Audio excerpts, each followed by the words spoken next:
nouvelles héroïnes. Salut toi, je suis Céline Steyer, celle qui murmure à tes oreilles des récits d'aventures insolites, d'estime de soi et de dépassement de soi à travers des histoires vraies de femmes qui ont osé faire de leurs rêves une réalité. Des histoires pour t'aider à grandir en confiance et trouver ton propre chemin. Bienvenue dans le monde surprenant des nouvelles héroïnes. Elle était une nouvelle héroïne qui rêvait de vivre avec les animaux en Afrique. Sa mère lui disait « Si tu souhaites quelque chose de tout ton cœur et mets tout en œuvre pour l'atteindre, sans relâche, tu trouveras invariablement un moyen d'accomplir ton rêve. » La nouvelle héroïne dont je vais te conter l'histoire s'appelle Jane Goodall. Jane de Tarzan ? Non, pas cette Jane. Enfin, quoique. Alors, mets ton casque, ferme les yeux, je t'embarque avec moi dans l'Angleterre des années 30 à Londres. La crise financière de 1929 est encore dans l'esprit de tous les sujets de Sa Majesté George VI. Le papa de la princesse, pas encore reine Elisabeth II, et la Seconde Guerre mondiale est encore en gestation, quand Valérie Jane Maurice Goodall pousse son premier cri.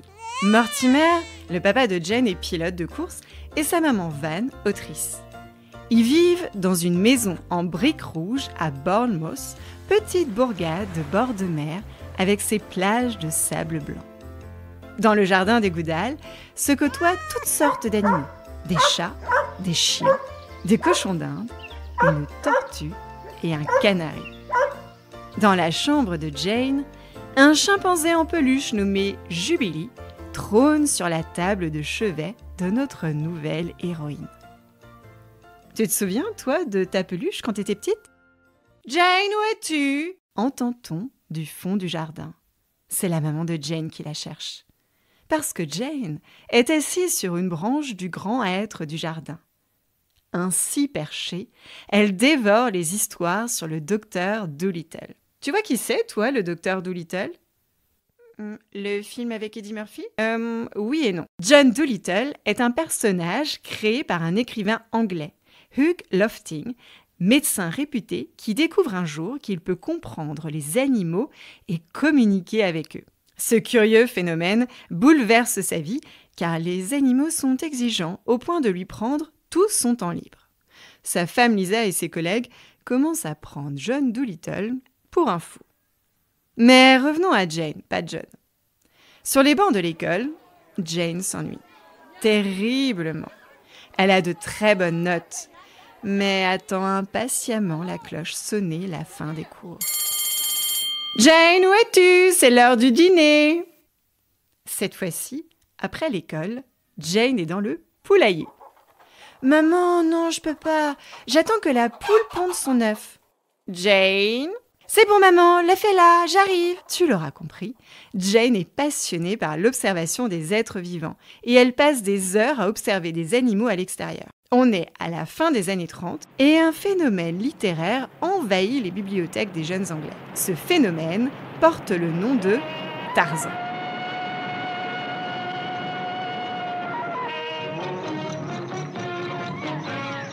Tarzan est le fils d'aristocrates anglais qui ont été débarqués dans la jungle africaine à la suite d'une mutinerie. Son père est attaqué par le chef d'une tribu de grands singes et meurt. Tarzan bébé est recueilli par une guenon appelée Kala. Cette tribu, les Mangani, est une espèce inconnue de la science, mais qui partage des caractéristiques communes avec les gorilles et les chimpanzés. En Mangani, Tarzan signifie peau blanche, mais son véritable nom est John Clayton III, Lord Greystock. Alors, je ne vais pas te mentir, Tarzan c'est le crush de Jane. Et elle est très jalouse de l'autre Jane qui fait craquer le seigneur de la jungle. D'ailleurs, si Jane vivait notre siècle, elle aurait liké tous ses posts sur les réseaux sociaux. Mais surtout, la vie de Tarzan déclenche chez elle un déclic qu'elle s'empresse de clamer haut et fort à qui veut bien l'entendre. « Maman, je veux partir en Afrique et vivre avec les animaux sauvages. » autour d'elle, tout le monde rigole, sauf sa mère, qui la soutient et lui murmure à l'oreille. « Jane, si tu dis ton rêve à quelqu'un et qu'il ne te rigole pas au nez, c'est que tu ne rêves pas assez grand. » Beaucoup plus grande et déjà adolescente, Jane est timide. Elle n'aime pas parler d'elle, mais adore partager sa passion pour la faune et la flore. Elle crée le club de l'Alligator. Non, rien à voir avec Crocodile Dundee. Avec sa sœur Judy et ses 2 amies Sally et Sue. Elle crée aussi un musée pour conserver des objets tels que des plumes, des coquillages et des carnets expliquant les phénomènes de la nature et même un Alligator magazine pour présenter ses découvertes. Mais voilà, la famille de Jane n'a pas assez d'argent pour envoyer leur fille à l'université. Et Van, sa maman, lui fait suivre des cours de secrétariat pour travailler dans un bureau. Nous sommes au début des années 50 et Jane obtient grâce à ce diplôme un emploi comme secrétaire à l'université d'Oxford. Bon, je ne te cache pas que c'est ultra boring pour Jane qui, pour s'occuper, réussit à faire venir son hamster. Eh oui. Pourquoi donc ? Pour l'observer, pardi. Un jour, Jane reçoit une lettre au courrier. C'est une lettre provenant d'une vieille amie de l'école primaire. Elle l'invite à lui rendre visite dans la ferme de ses parents au Kenya. Au Kenya ? En Afrique ? Pendant 6 mois ? Oh ! Jane relit plusieurs fois la lettre car elle en revient toujours pas. Mais voilà, Jane n'a pas les moyens de payer le billet pour l'Afrique qui coûte très très très cher. Mais je ne peux pas passer à côté de ça, c'est la chance de ma vie. Jane trouve un job de serveuse et économise pendant des mois.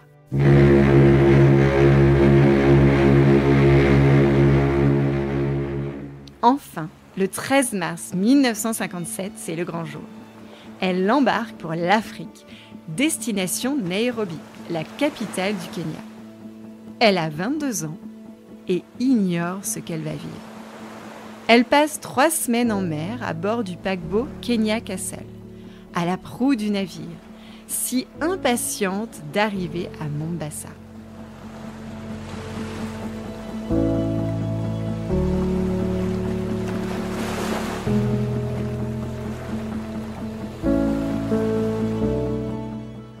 Dans le train qui la conduit à Nairobi, elle aperçoit par la fenêtre des girafes courir sur le sol craquelé du désert. Et comme un merveilleux cadeau d'anniversaire, elle arrive le jour de son 23e anniversaire, le 3 avril 1957.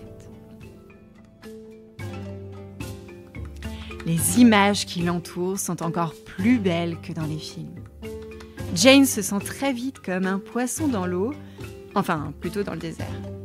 À Nairobi, Jane a perdu sa timidité et raconte à toute personne qu'elle rencontre sa passion pour les animaux. Sa copine lui suggère de contacter le professeur Lewis Leakey. Il est très très connu. C'est un anthropologue et un préhistorien, un spécialiste des animaux qui sont morts il y a des millions d'années. Il part sans cesse en expédition pour trouver des fossiles. Avec lui, c'est sûr, Jane apprendrait énormément de choses. Mais il impressionne beaucoup notre Jane, qui hésite à l'appeler. Et puis un jour, elle se saisit du combiné et se lance. Professeur Leakey, bonjour. Oui, bonjour, c'est Jane Goodall. J'aimerais beaucoup vous rencontrer. Puis-je venir au musée ? Oui, bien sûr. Je vous attends à mon bureau au musée de Nairobi. Génial, j'arrive. Quand Jane arrive dans son bureau, elle croit pénétrer dans le bureau d'Indiana Jones. Il y a des livres par-ci, par-là, des chaussures de randonnée, des paires de jumelles, des sacs à dos, des duvets. Oh, c'est un vrai aventurier alors. Autant Jane est impressionnée par le professeur, autant ce dernier est admiratif de la passion qui habite Jane. Bon, Jane, c'est absolument passionnant. Seriez-vous d'accord pour rejoindre mon équipe ? Jane n'en croit pas ses yeux, enfin plutôt ses oreilles. Et voilà notre Jane, sur le terrain, accroupie dans la terre, à brosser minutieusement les fossiles pour les dégager. Le professeur lui apprend tout ce qu'il sait sur les animaux en Afrique. Jane écoute, observe et prend des notes. À la tombée de la nuit, Jane se retrouve souvent sous sa tente, entendant les hyènes et les lions rôder à la poursuite de leur proie. Mais même pas peur, notre Jane. Elle trouve cela magique et en redemande. Un matin, le professeur fait une drôle de proposition à Jane. « Jane, j'ai l'intime conviction que les chimpanzés peuvent nous aider à mieux comprendre les ancêtres de l'homme, mais personne ne les a jamais observés à long terme dans la nature. Accepteriez-vous de partir dans une réserve en Tanzanie, dans le parc national de Gombe, pour les étudier ? » « Mais oui, avec grand plaisir, j'adorerais. » Mais voilà, avant de partir vivre au milieu des chimpanzés, Jane doit rentrer à Londres pour en apprendre un peu plus sur ces primates. Et le professeur doit trouver de l'argent pour financer cette nouvelle expédition. Nous sommes en 1958. À Londres, le contraste avec l'Afrique est saisissant. Les lions ont été remplacés par les traders de la City. Ces jeunes hommes aux costumes 3 pièces qui jouent des millions de pounds alors que c'est même pas leur argent. Les mois passent et Jane ne tient plus en place.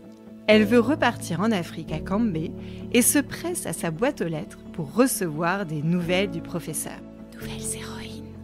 Je t'invite désormais à écouter la deuxième partie de l'incroyable histoire de Jane Goodall. Nouvelles héroïnes.